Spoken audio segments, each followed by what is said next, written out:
So the rewards of making a film that's so personal is, if you ask any filmmaker, it's almost like therapy. There's a greater Australia that is fascinated by the inner complexities of what happens in Western Sydney. Certain topics will trigger people.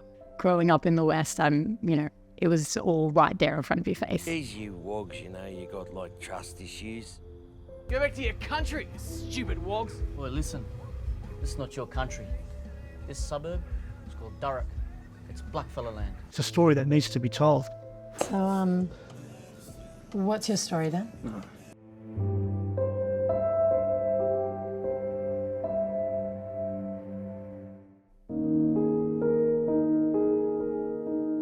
So Streetsofcolour is loosely based on my experiences. Get out of the way, guys. I encountered a lot of racism when I was a kid and into my teen years. The wog smile through my house, okay?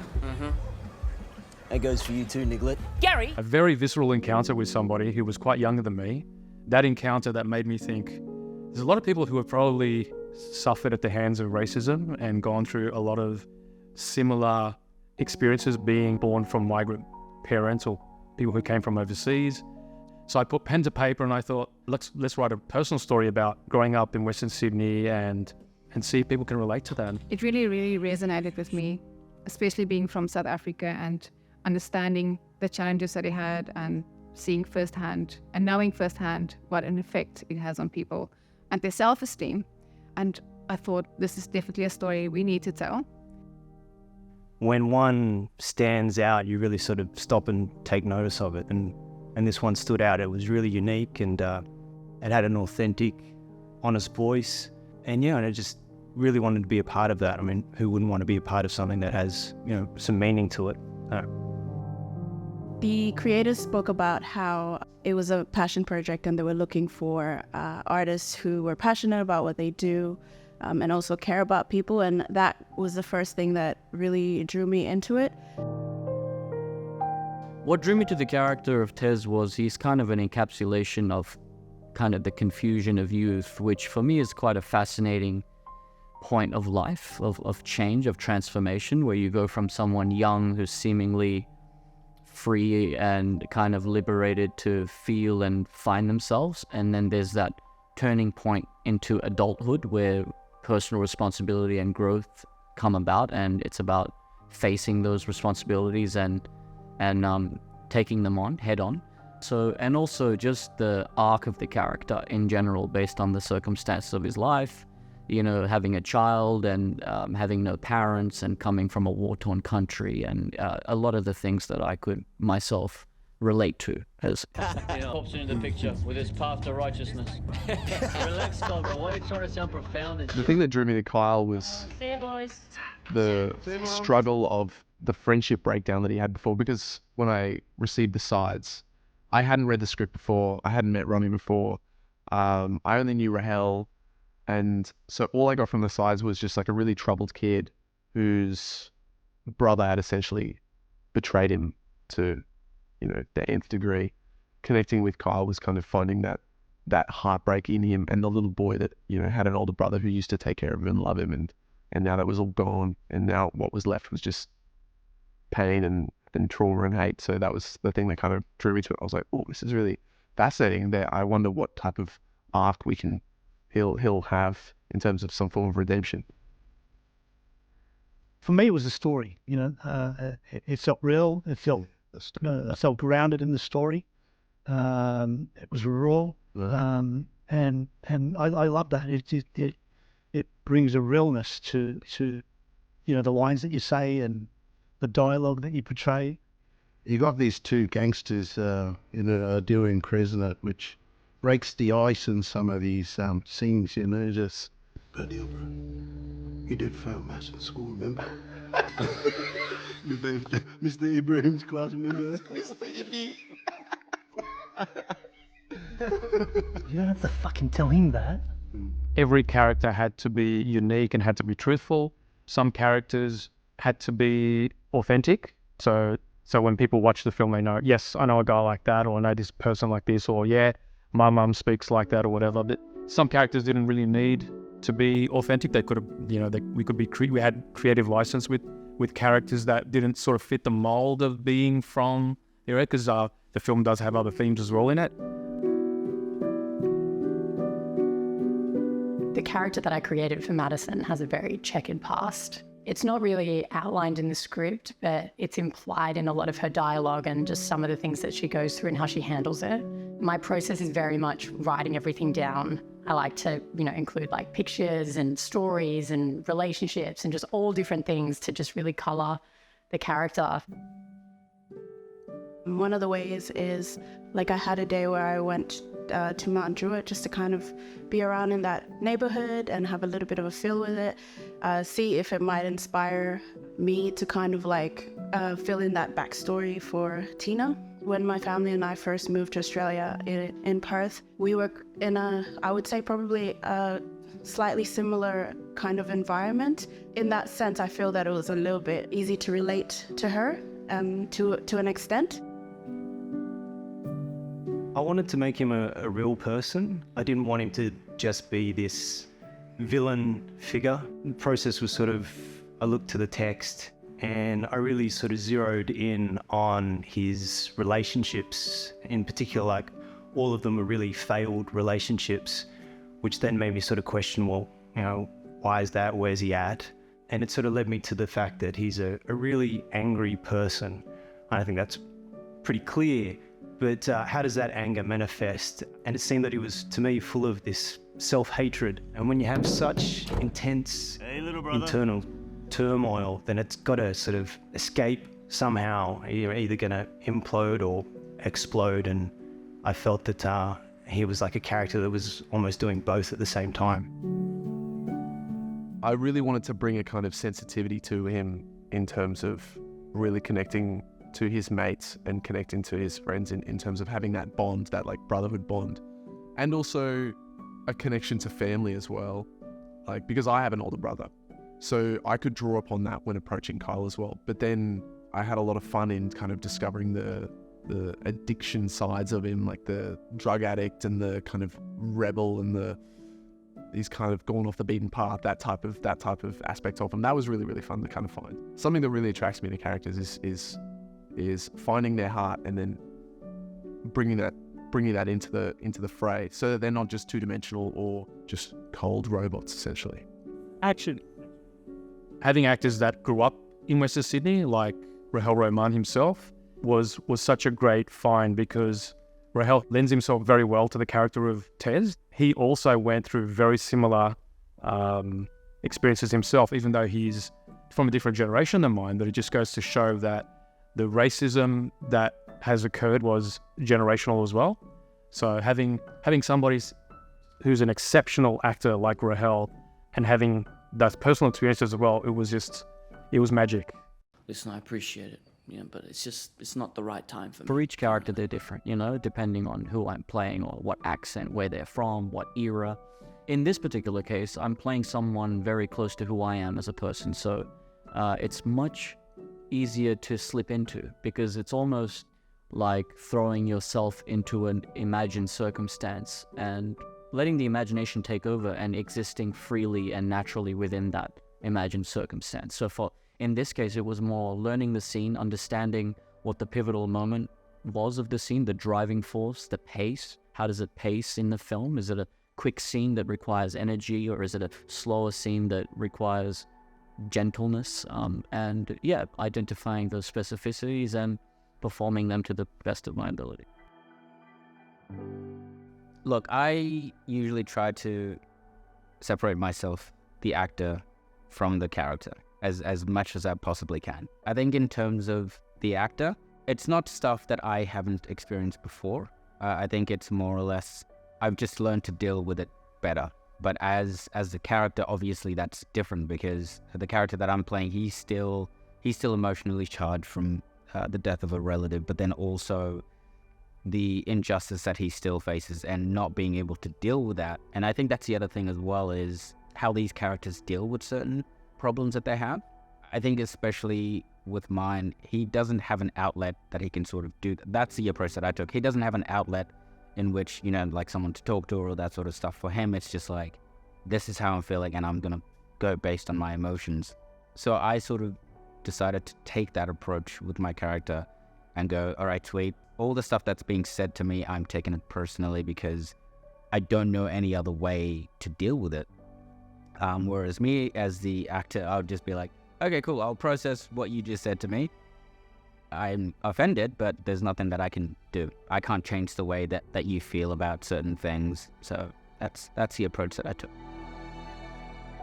Even though it's loosely based on my experiences, I didn't want it to be all about Middle Eastern culture because it wasn't like that for me growing up in Western Sydney. We were very multicultural and we sort of had friends from all different nationalities, and I always wanted to make it so like, yeah, get a glimpse of this world and that world. It's just a really great way to introduce Western Sydney. True. Also the different cultures, and every culture has another layer.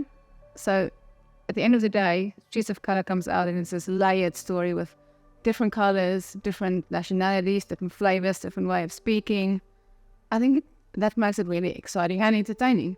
Yep, and you just summed up the title, Streetsofcolour, for those who didn't know. It's all the layers, it's all the cultures, all the religions, and it covers all the skin types and nationalities and languages, everything. That's what Streetsofcolour represents. After reading the story and from my own work experience in balancing and security guard work, I just wanted to bring what I'm good at, and that's just being loyal, making sure the boss is happy where he goes.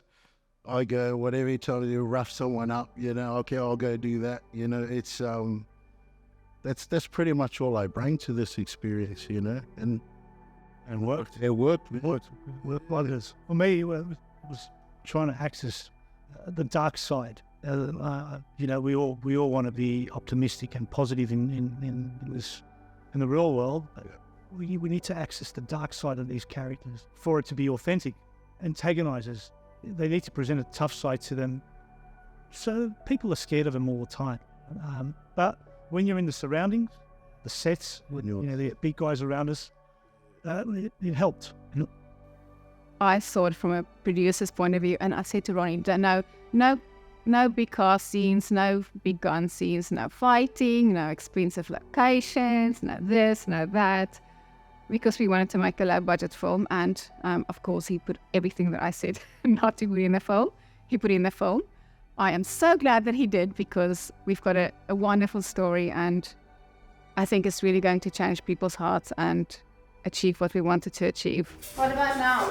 But then, of course, it was my job to make sure that he has everything he needs to tell the story authentically and creatively as he intended to. And I think we pretty much achieved it. Yeah.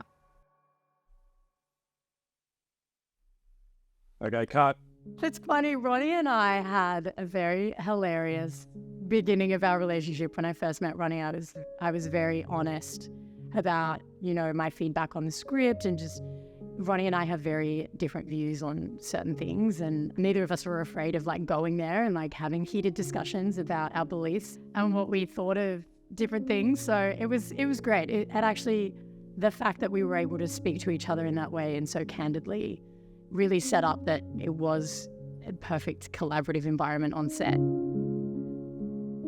What Ronnie did for me was open up a space to play.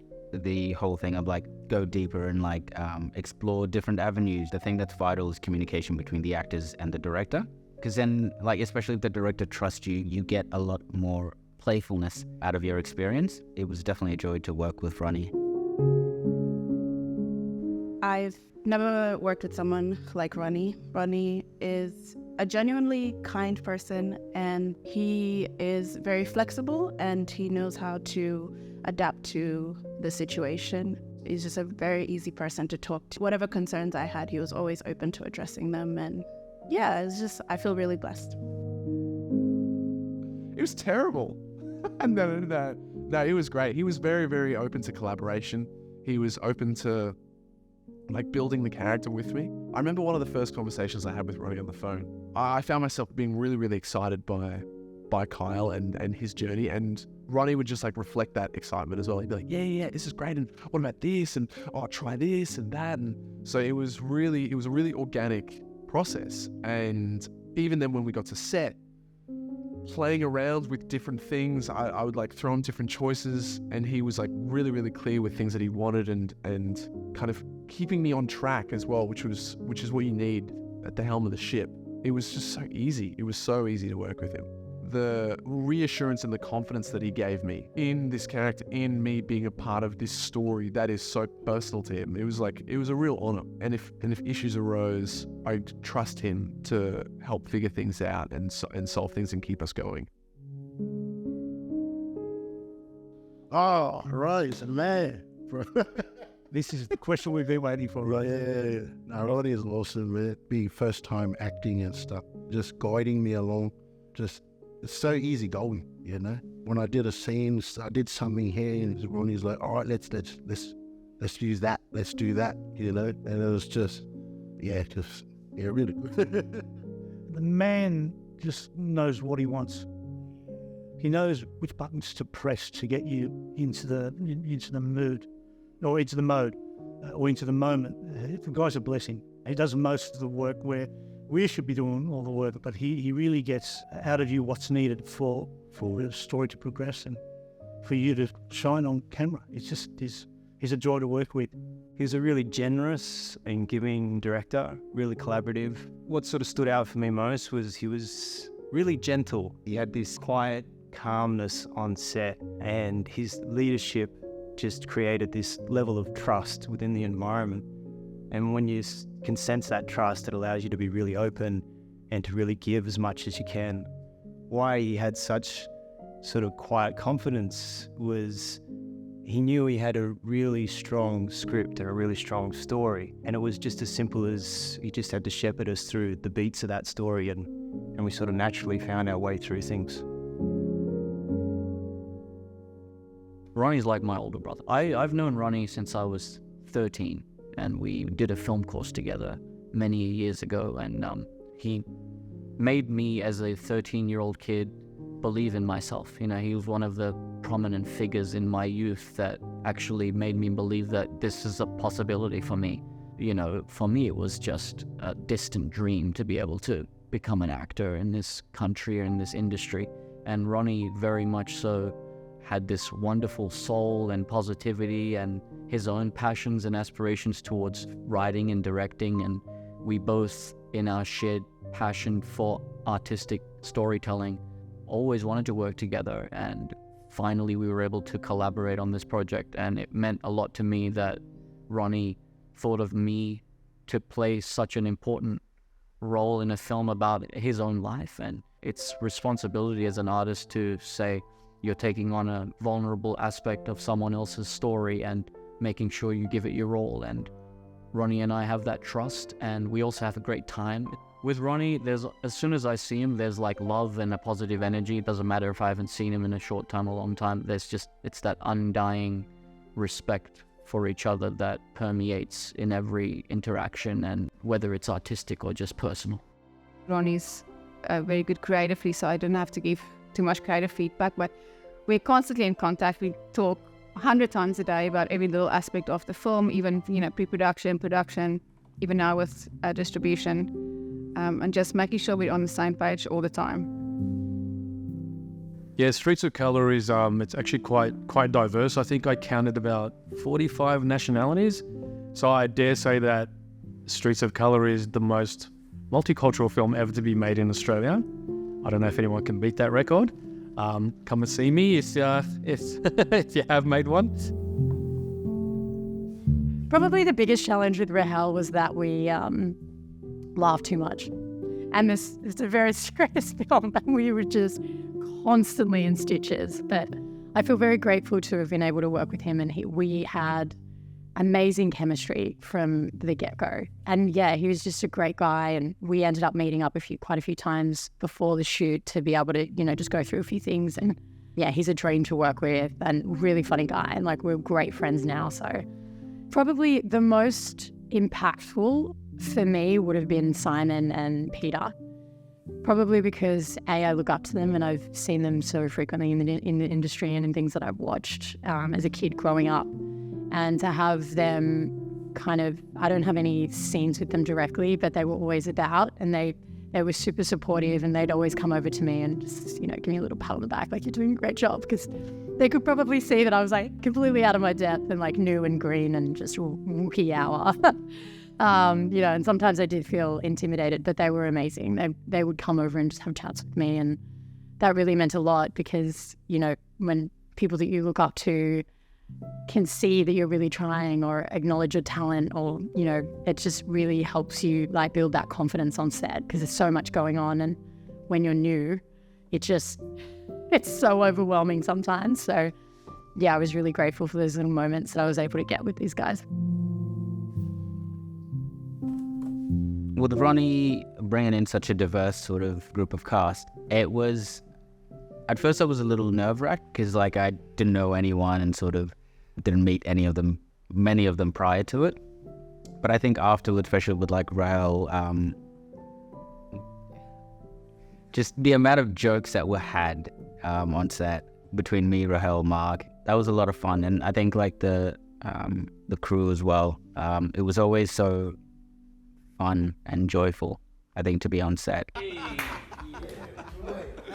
The scenes that I got to work with Tuso and Rahel, they were breezy scenes. Like they were just so much fun to do. I got to work with Jenny, where we did, I can't stipulate what scenes, but they were just, she's just like a beautiful, beautiful woman. And the relationship that we got to build on set was just, it was really special. So it was great working with her. And then working with like Zoran and Tommy, I remember when we did this scene and we were going through the blocking, and Tommy, he's meant to intimidate me. And in the first take, he like picks me up and rows me against the couch. And I remember just being like, oh my God, because this guy's so strong, he can literally throw me into space. And he's like such a gentle giant. And I remember after we did that interrogation scene, he was just like, oh man, that was so cool. I was like, bro, that was fucking sick. So it was great working with them, and then working with Peter, in another scene. Oh, and Drew as well. Drew and it was great working with everyone, to be honest. But working with Peter right at the end in the climax was something else. I think we really got to find a level for that film that was a little bit dangerous and also just fucking heartbreaking. But like, it was a joy to work with everyone. It really was. Some people who had never acted on set before, and they were themselves. They were great. They were fun to work with, and everyone wanted to be there. It was encouraging. Yeah, that was the attitude of everyone. We gelled. I think we gelled. Everyone played their roles to what they were required to, and it helped with their parts as well. Being my first time on a big set, I was like, man, this is... And this man's Emily. He's a gentle giant. No, it was great working with the rest of the cast and the crew as well.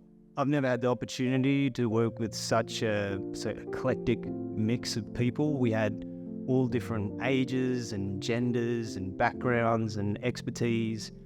And I don't know, it was this real melting pot of personalities, and became like one sort of big family, all working towards the one goal, which was to tell this story.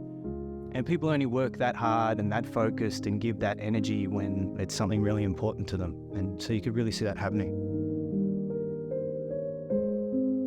This is like an amazing story, because I'd say a majority of the cast had never really done a professional acting gig before. And what the team were able to do, Ronnie, Yolandi, the entire team that were, involved in the casting process, was they conjured this wondeful ensemble of vivid and unique personalities and voices and energies that became, a wonderful group of musicians that brought their own sound to this wonderful song that we were telling, And I think it's really unique. I've worked for many years now in the industry, and very rarely do you have an instance where you have a majorly kind of fresh cast that all brought their heart and soul into it and were open and willing to, take notes and be flexible with their performance and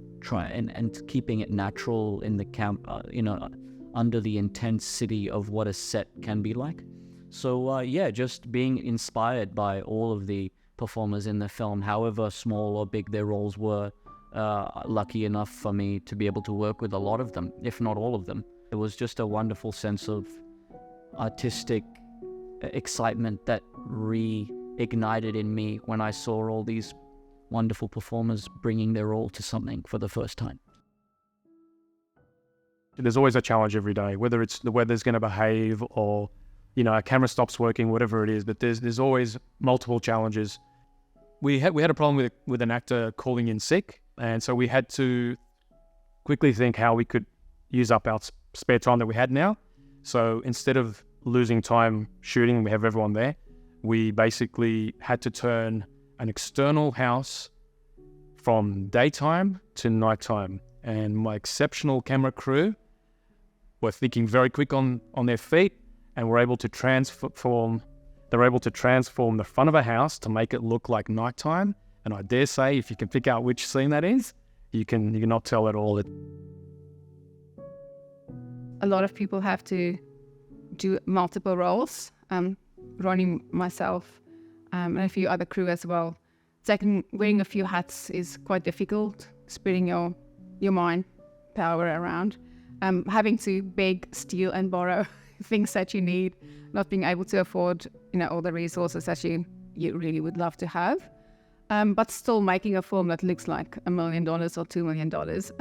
And we had, for example, a car that broke down a few times. You had to sort that out. And we lost locations on short notice, and the day before had to go door knocking and, finding backup locations, houses, and that sort of thing. Also, with post-production, we had a lot of challenges with COVID times and losing crew, and people were sick and stuck overseas. And there's quite a few challenges, but I think we pulled it through. One of the challenges that I experienced was I knew that I had to create like an African Australian accent for Tina. And I think at first, when I came to that realization, I was like, yeah, sure, that'll be easy. But when it actually came down to it, I was like, wait a minute, I don't actually have an African Australian accent. So it was something that I had to kind of explore for myself. And even like my cousins and the people that I grew up around, they have a very similar accent to myself. So it's not like I could really just be like, calling them on the phone and feeding off that. So I had to do a bit of research and find different avenues to kind of bring that to life. This place will always be a bad memory of my brother. I need to go, okay? Let's talk to me. There were two moments that were particularly challenging for me. It obviously was physically demanding, and it required like a lot of preparation, but also like on the day, it was so shocking, and it happened so soon in the schedule that I was really nervous. So I think I was in my head a little bit too much, and I really had to kind of take a breath and just be like, you've just got to submit to this thing. It took a little while for me to get there. We had to do it a few times, and Rahel was great, because it's obviously so physical in movement. I had to really guide him on how to be with me physically so that it wasn't, an issue in getting it all across, So that probably would have been the most challenging part. But then in saying that, after doing that, I really felt a little bit invincible. I was like, I can do anything now. We really just got the hardest part out of the way. And then I guess emotionally, in the other scenes that follow later on, it's more about just going to that place and being comfortable going to that place. And, you're quite vulnerable when you're sort of exploring those different themes and avenues. And I was really lucky to be able to do that with Rahel, because he's quite supportive and he was always there for me as, my read. And it was great. It was challenging, but I'm really proud of myself for being able to get through it. A climactic scene at the end of the film. It was very nerve-wracking for me that day, because this is my first feature film, and this particular scene was the climax of the film. And so you want to give me your all, and you want to capture the moment, and you want to you want to nail the moment so that the story makes sense. So I remember that morning walking around, we were shooting at this redacted location, won't say. And I had headphones in and I was like listening to music and stuff. And then I had a couple of people come up to me and be like, "Oh, just letting you know, this is the climax of the film, so you just really need that, that moment." I was like, yeah, cool. And then went back to my music and was just like getting in the zone. And then another person came up to me and was like, "Hey, just letting you know, like, this is the climax of the film, like, you gotta give your all." And 3 people said that to me, and I was like, oh, okay, I really can't fuck this up. The story rests on this moment being true and being raw, essentially. But then when we got into it, and I remember we had issues with daylight as well. There was the sun was like setting over the house or something, and we had to like reshuffle the shoot so that we would just at golden hour and sunset. But no, honestly, one of the best things about that day was Ronnie was really supportive. He just let me kind of do my thing and let me get into it. And then Rahel was there as well to just kind of support me through that as well, in terms of connecting to the moment and just connecting to Peter. He was awesome. He was awesome in that scene as well. Yeah, so it was very daunting, but really, really rewarding as well. I think it was the confrontation, but this time it was the fact that Ronnie really wanted me to get emotional and basically understand, like, get into the mindset of the character. And I was struggling a little bit, but Ronnie was just like, if you need, just take a moment and just gather yourself. Imagine, these are the stuff that the character's going through, you're being discriminated, all that sort of stuff. And once I took a moment, I was like, okay, cool. I had to like really get in deep and emotional to the point where like, I think afterwards I was just crying. And I had to like stay, like, I think they took me to the side and they were like, yeah, just take a moment while you chill. So it was really interesting bringing out that amount of emotion that I otherwise would have kept suppressed. Look, every scene that I was a part of was pretty memorable to me. They were so well written, so I was really lucky in that respect. But what really stood out for me for the experience of the entire shoot was we had the opportunity to shoot in the real locations of where these events would be happening. And whilst we're at those neighborhoods, locals would be around, and it was really good to see them interested and curious about the process of the filmmaking that was happening, in their area. And you could see them at times as well excited by it. And it even provided the opportunity during downtime to have conversations with them and to hear their stories as well. So yeah, that really sort of sticks with me. For me, it's hard to pinpoint one, I have many laughs with Ronnie and the cast and with Yolandi, and just in that long process we shared together, there's just wonderful moments of connection with each and every person on set, the cast, the crew.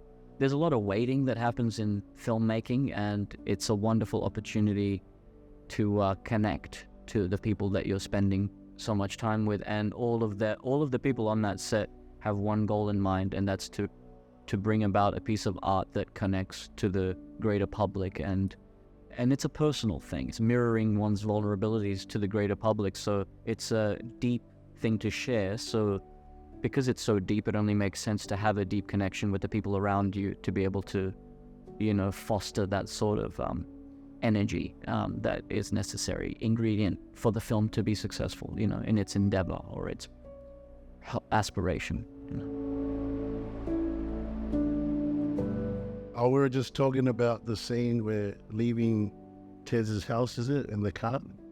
We were looking for Tez. We found, yeah, that's right. We found him. Yeah, apparently he's not coming out. But then, you got all the bikes, and then you got the muscle cars, and we're just flying through this quiet street, like narrow, 2, 3 in the morning, sort of in the morning. Crazy. I'll never forget it. I think I said to Frank, who owned the car, that if I ever need a driver, then he can be a stunt driver. He was zooming up and down this street with millimeters to speed, wasn't he? He won car. Yeah. It was amazing. The gush of wind, remember? When we, oh, yeah. Because we had, the script says, this and this happens, and then there's a big gush of wind, and then this and this happens again. Yep. And how are we going to make a gush of wind? We don't have millions of dollars, or we don't have like a blowing machine or anything. So I don't know what we were going to do anyway, but As it happens in the script, it says gush of wind. At that moment, there was a real gush of wind out of nowhere. It wasn't a windy day. Yes, exactly. Just The trees rattle, the windows. It just added exactly, and everyone's looking at the script. Everyone's preparing for that scene that day. Yeah. And it says a gust of wind happens, and and then this massive gust of wind just happened, and it was just out of this world. And it's, if you want to believe that other worldly things were at play, that's one of the scenes that took place, and there was multiple things actually that happened. There was a few things. There was actually another day where a gust of wind happened. Not that it was written in the script, but it was always adding to the spiritual aspect of the film as well. So that was quite interesting. Yeah, because we were always driven by the knowing that we have to make this film. The story needs to be told. And when you have little things like that happen, it's sort of just, you're on the right track. You're doing what you're meant to be doing. Yo, what's up, dog? Training day 2. Bitch. Training day 2 coming up. Especially being on set, I found it, great. Rahel's always so lively and animated, and he's either singing or doing an accent or some crazy thing, and I was really trying to be a serious actor. I was really trying to do a good job, and I'd be getting into my deep, dark, emotional place, and Rahel would come in singing an accolade to me.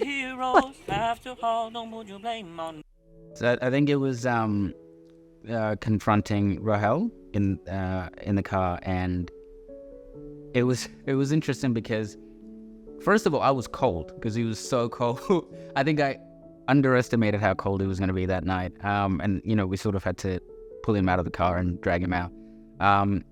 And it was just me on top of him. And each time between takes, he would just be like, and I would just try so hard to not crack up. But also there was the other scene as well where in between takes, we were just doing a bit of dancing, playing music with Mark. So that was just a lot of bass going on there. But that was a lot of fun for me personally. Are you done talking? Tell me, baby, are you done talking? Are you done talking? I don't want to be a player no more. When we were shooting a scene at night in the car park, and it was so cold, and it was me, Rahel, and Tuso, and we would just be sitting around, just watching Tuso freeze on the floor. As he had all these fire blankets over him, and it was just getting to 1, 2, I think 3 a.m. I don't know when. I think we wrapped at dawn, and it was just us constantly making jokes and just talking random crap about nothing. It was really, really fun because it was just 3 mates hanging out, but we were shooting a film. It was so cool. It was really, really cool. The scene out the front of the house, out the front of Kyle and Gaz's house, where there's a little scuffle. That was a really cool moment just in terms of the fight choreography that we got to kind of go through.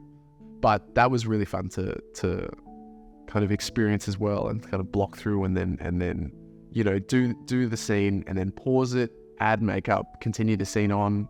That was a really cool. I know it's going to feel like you're a long way away, but I just wanted to reach out with your hands, but don't throw your body anywhere forward, so that when big fella here does the big hit, you're not going to get blocked. Yeah. So he comes in on me. Well, I should push you to the out of the way. Don't come forward. I think the best way to educate and inspire people is through entertainment. So we took the creative liberty of making the film a little bit more exciting, if you like, a little bit more action in it.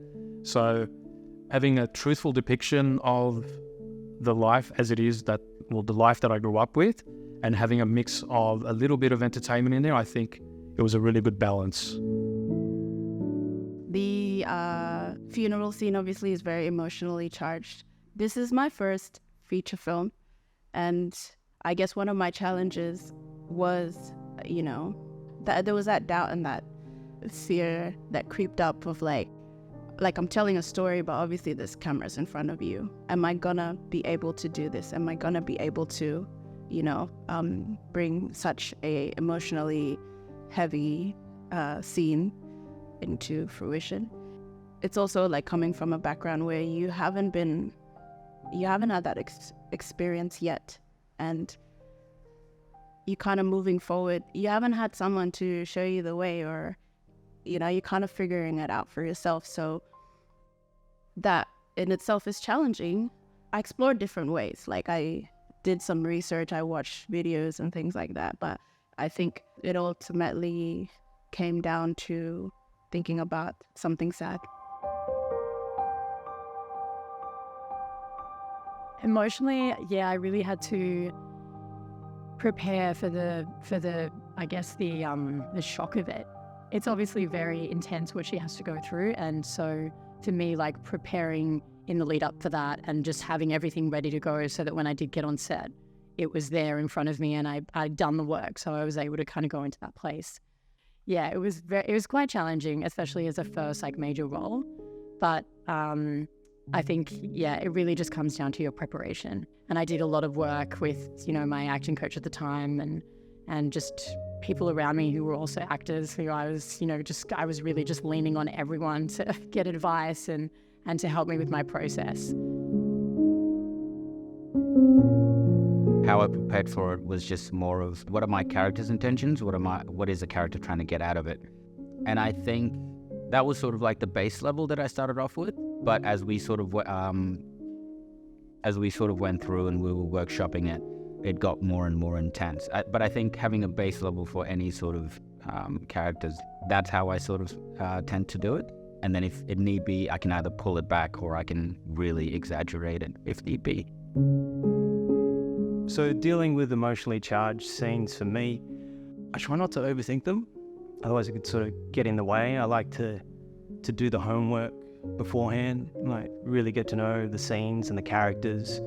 So then when you turn up on the day, it's just a matter of playing them out with your fellow performers who you have an understanding with and hopefully a mutual trust and respect. And then you just put it out there, lay it on the line, and hopefully whatever's meant to happen happens. Interesting question. It's kind of like a form of, you do research in the sense of finding the characters, like physicality, finding their physical life, like how they move their body, how they walk around. And then you find the character's heart, like what do they love? What do they go for? What gets them out of bed? Who would they die for? Who do they miss? Who do they grieve? Like emotional kind of human things that we all feel. Finding those and just exploring those a little bit and really making them specific. So for instance, who would they die for? Who would Carl die for?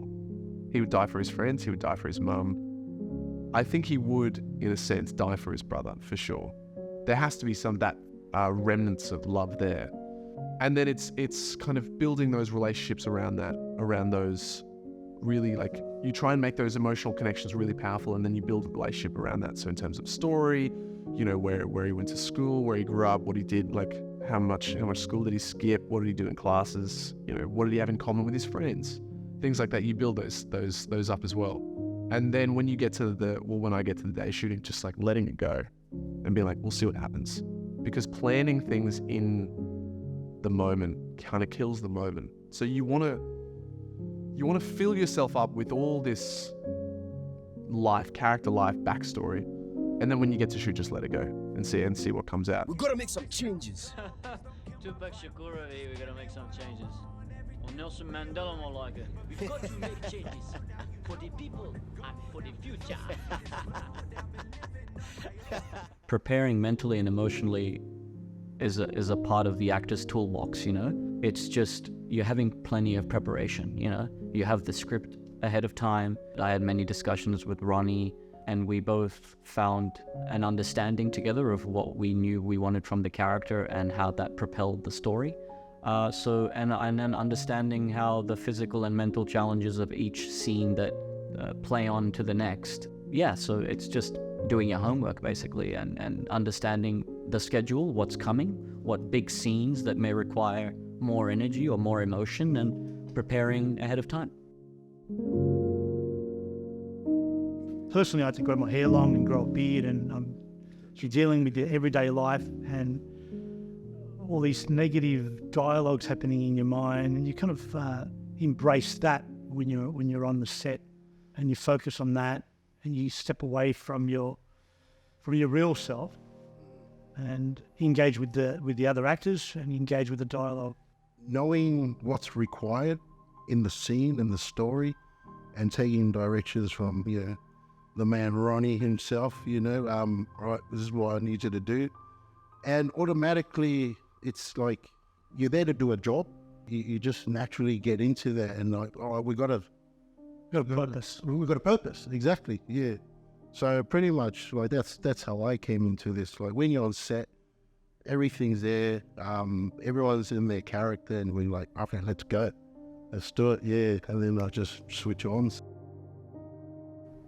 This film took me on quite a journey. I had lots of moments of laughter, lots of moments of crying. So my favorite funny scenes were in the beginning when the boys in the car smoking and being silly boys. Being boys, yeah. Even there, didn't you jig like half a year 12? Yeah, true. Seriously, how the fuck did you graduate? Honestly.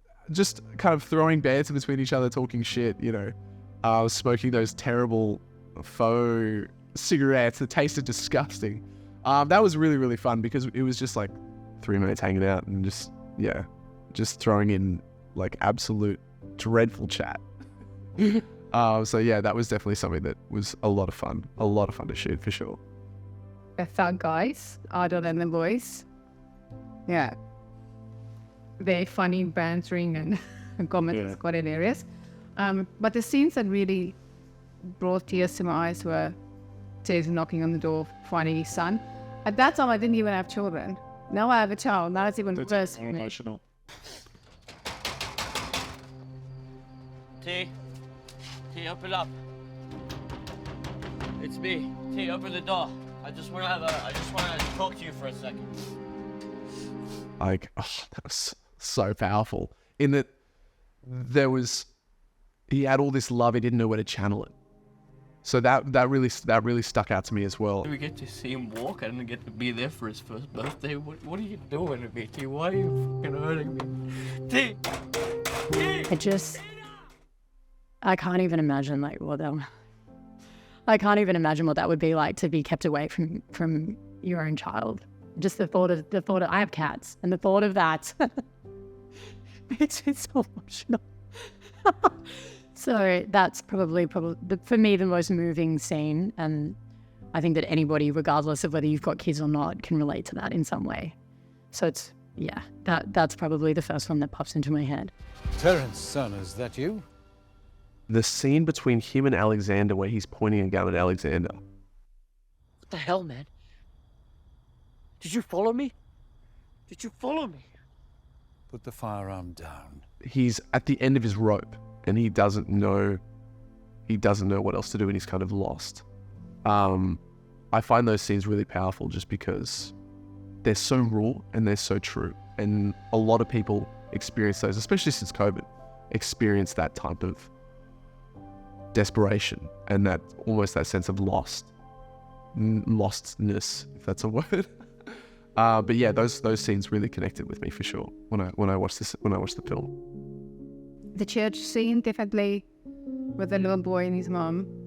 Even again, now I have children, it's even more significant to me. But just the performance of it, the way it looked, the emotion, how it fits into the story, it's just really beautiful.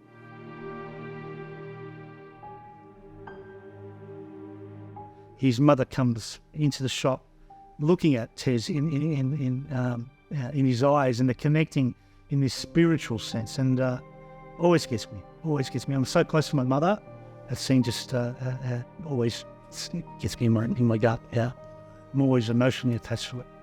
The scene is so emotional because of like the mother and son, and it's my son playing Rahel's character Tez as a flashback, and he sees himself as a little kid, and he remembers this memory of something really important that his mum told him. And I think that's what I was trying to create, was you're an adult now and you've gone through stuff and you've gone through adversities like Tez has in the story, that you remember that one moment that when you had a conversation with your mum and she told you something like, remember to do this, or, you know, if I'm not around, I want you to do this. And that's why it's so emotional. And it's like, it reminds me of when my mum would tell me things, and I just thought, I think a lot of people could connect to their mum and when they're a kid, telling them something that's going to help them in life later on. The angels, they talk to us in a different sound. It'll be like a ringing in your ears. This is very special, Tezzy. It means they're trying to tell you something. You must always listen, okay?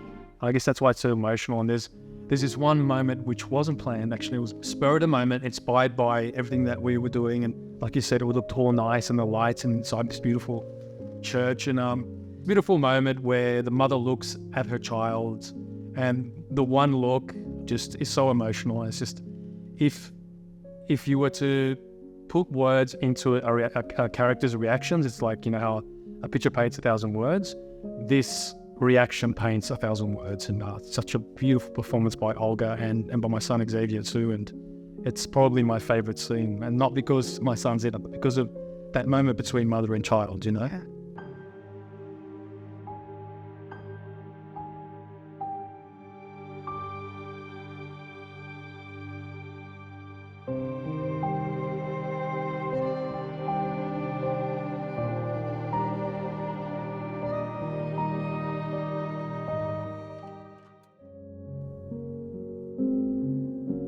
I would say the funeral scene, like, because I've been there before in a similar way. Not exactly the same, but it's very similar, like it's very real. And like, no matter what, it will always kind of like remind me of that, because it was an experience that I was exposed to. And then to actually read about it in the script, how can you not connect to it? They're fucking leeches. They're sucking our country dry. Huh? Watch the news. Educate yourself, son. Then you can tell me what's what.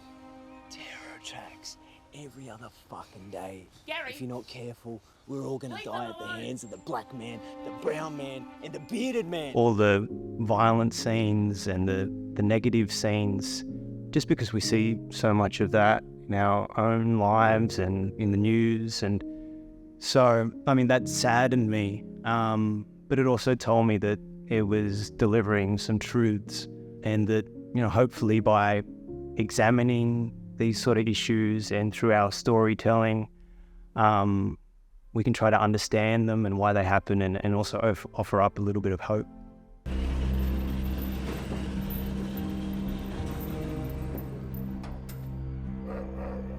Did you see what we did to your girlfriend, huh? Well, a cool scene that is when Tez comes to the garage scene there. There's all of us, you know, just bringing Tez in, and then, you know, you're presented with these thugs, you know, in their own home, their own element.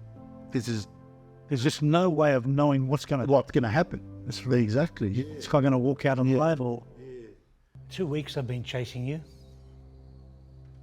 2 fucking weeks. First I thought the prick's gone on a vacay in the Bahamas and he ain't told Daddy. But people tell me they've seen you around. I've called you like 100 fucking times. Sent you messages and absolutely fuck all response. Now I'm thinking the prick took off with all my gear and me cash, or the arsehole's gone on a drug binge on my fucking dollars. Now I'm hoping that little bag of yours has exactly the amount that I'm thinking. But the laugh and the communication going, especially, you know, when you do your dialogue and that, the chemistry amongst these boys and the jokes, and then like, hey Ted, fix your fucking hair, will you? Seriously, stop embarrassing yourself. Being the lead character, I got to experience it all the emotions, all the feelings, and each scene had a particular energy and feel about it, and I was lucky enough to go on that roller coaster ride. It's like a thousand tiny instruments cradled within the canal of my ear. Pumping the sound system, Alex. Yes, I suppose so. We've been working on this a long time. When was it? When did we start writing this film? So it took between 2016 to 2019, just writing the script. It was 12 or 13 drafts. In that time, we were workshopping it. Yolandi would send me her notes and tell me what she liked and what she didn't like, and got a few close friends to read it as well. And we just kept revising, and that's why it took so long, because also we're working full time and doing this part time and always multitasking. So it's a good 3 years just to write the screenplay, to get it to where it was, and we still did revisions, I guess, whilst workshopping after the 3 years. And the script is never locked. For me, it's always ongoing. It's evolving. And that happened on set. We would, even before set, we were rehearsing with the actors, and things would come out of the workshops, which I always love to do workshops, because then things just evolve so much better than you could write on a page. And even on the day, we'd be rehearsing before camera was rolling, and we'd come up with all these great ideas, and then we're like, yeah, let's change that, let's cut this doesn't work anymore. And so the script kept evolving even into post-production, where we would edit the script by editing out scenes and cutting things out. And so it's a good 3 years and beyond to have the screenplay shape the film that you're gonna see. Our development and our pre-production process. So, yeah. We were just always working on all aspects as we went. Yeah. And I actually remember spending the whole of 2018 and part of 2019 actually casting the film, because I went back and I seen some emails and I was like, wow, we were casting this film in 2018. And I remember searching for all the best actors. It took me a good 12 months to find everyone that you see up here. So it wasn't easy to find diverse actors who were so talented and inhabited these roles. So I wanted to make sure that we spent a good time, actually searching for these people. But, it was a lot of fun making this film. It was hard because we don't long hours. Long hours. We don't have a big budget. We had to wheel and deal. Everyone had to do multiple roles. But we did it. Yeah, and it was so much fun. Like, in hindsight,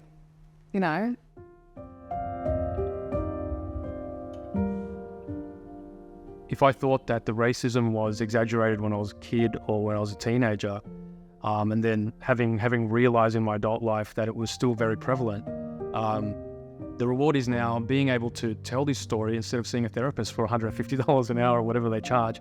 This is almost like therapy. I feel like having made this film has probably been the most therapeutic exercise, if you like, in being able to tell this story that I can share with everyone, that people can relate to it and that can help them. And I think that's the biggest reward ever. If people can walk away from this being educated or inspired, or even just having their life change just a tiny little bit, then that is probably the greatest reward.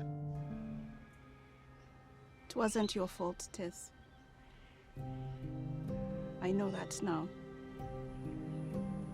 The main important thing that I hope people get out of it is it reaches the right audience, because I feel that definitely someone needs to see this film, and it has so much potential. Like, it has potential to heal people, to change perspectives.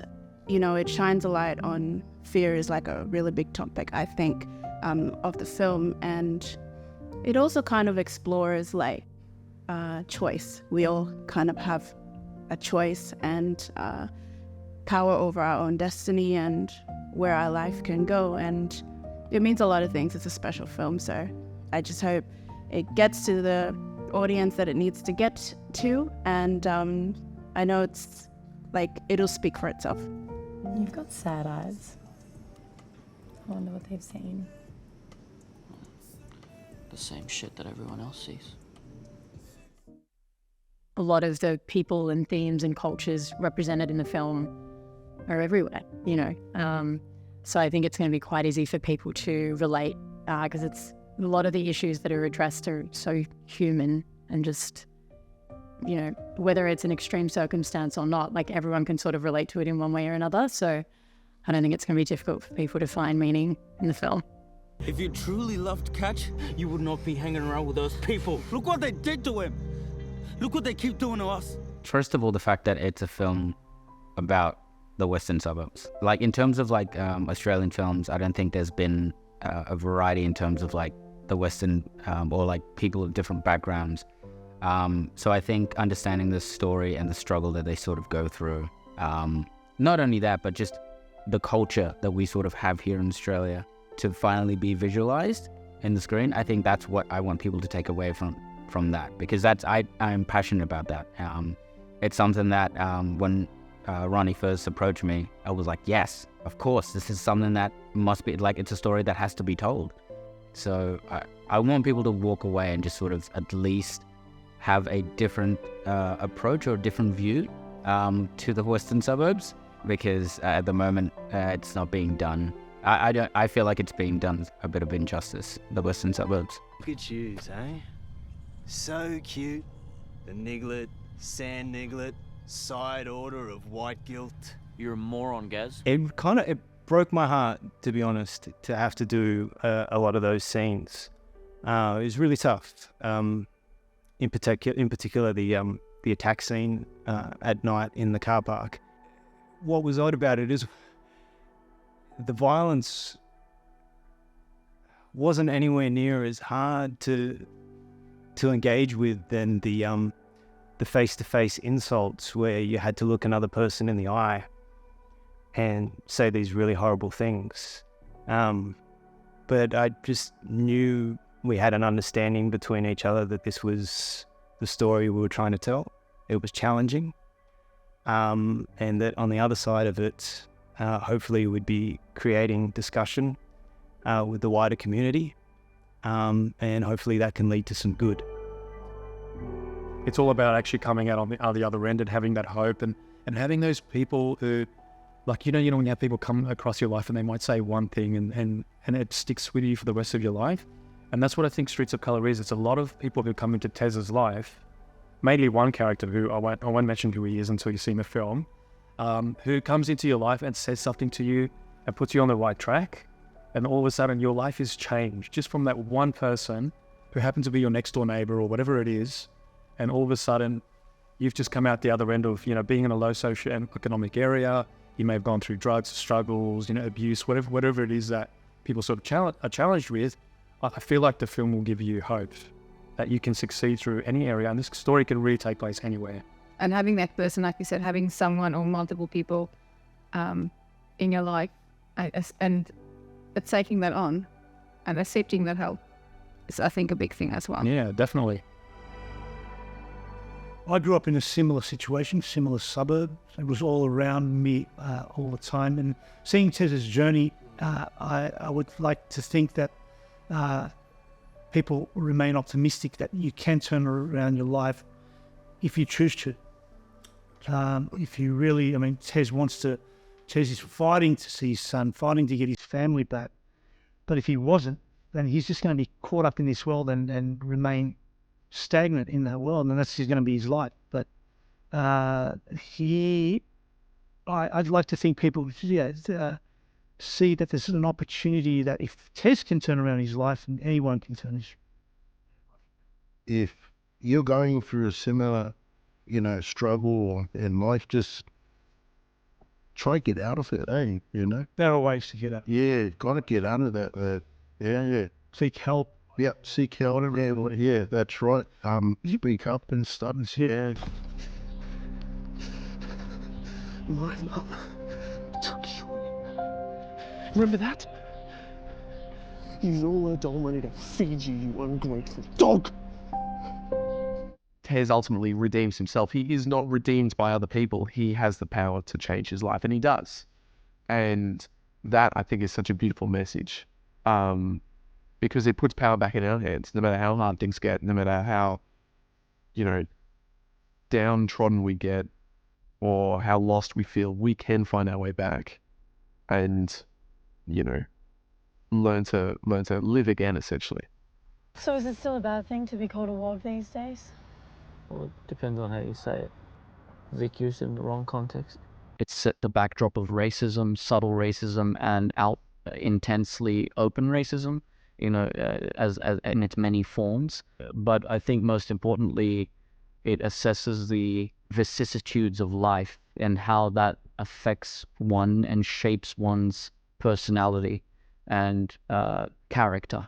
And I think it's about endurance, how much life throws at you and how you're able to endure it and grow and transform, and hopefully for the better, you know. And yeah, so personal growth, responsibility, adulthood, coming of age, there's a lot to take away from this film. I like to think of this film as an epic. There's many films out there that are epics that deal with a cocktail of many different themes, and this, I believe, is one of them. God causes pain in this world. So much pain. He just allows things to happen. He doesn't cause them. I mean, it's a hard concept to comprehend, but everything has a greater purpose. Being able to deliver a really personal story and being able to hopefully change people's lives by telling a personal story and being vulnerable in telling that story, and at the same time having such a thoroughly entertaining film and being able to deliver that to an audience, especially when the landscape of film sometimes can be a little bit slow or boring. I feel like we've delivered a film that is exciting, it's entertaining, and it has a lot of emotion as well. Perfect. That facial expression was gangster, bro. I love that, bro. Let's do it, man. Can we do that again? One more time.